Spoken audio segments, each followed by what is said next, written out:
भारतात सर्वाधिक मंदिरं ही महाराष्ट्रात आहेत। यावर तुमचा विश्वास बसणार नाही, पण हे सत्य आहे। महाराष्ट्रात 77,283 मंदिरं आहेत।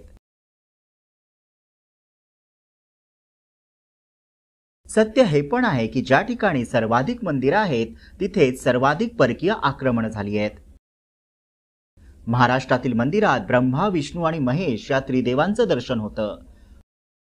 वेरूळ अजिंठा लेणीतील मंदिर, त्र्यंबकेश्वर, भीमाशंकर, घृष्णेश्वर आणि परळी वैजनाथ ज्योतिर्लिंग ही महादेवाची काही प्रसिद्ध मंदिरं आहेत।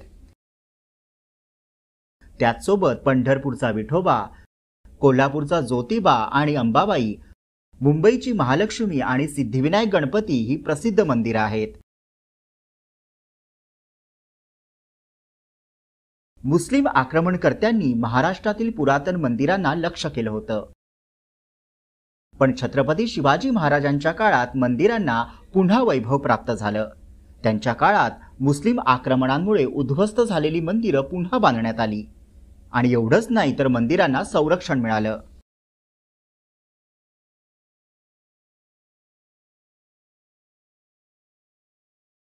महाराष्ट्रातील मंदिरं ही स्थापत्यकलेचा उत्तम नमुना आहे। काळ्या आणि राखाडी दगडाचं बांधकाम असलेली ही प्राचीन मंदिरं सर्वांचं लक्ष वेधतात। हा दगड मजबूत आहे, त्यामुळे महाराष्ट्रातील मंदिरांमध्ये शिल्पकला आणि कलाकृती कमी आढळतात। पण मोठे मोठे डोंगर फोडून गुहांच्या आत मंदिर बांधण्याची अनोखी परंपरा म्हणजेच वेरूळचं कैलास मंदिर होय। नागर, द्रविड आणि वेसारा या मंदिर बांधण्याच्या 3 मुख्य शैली आहेत।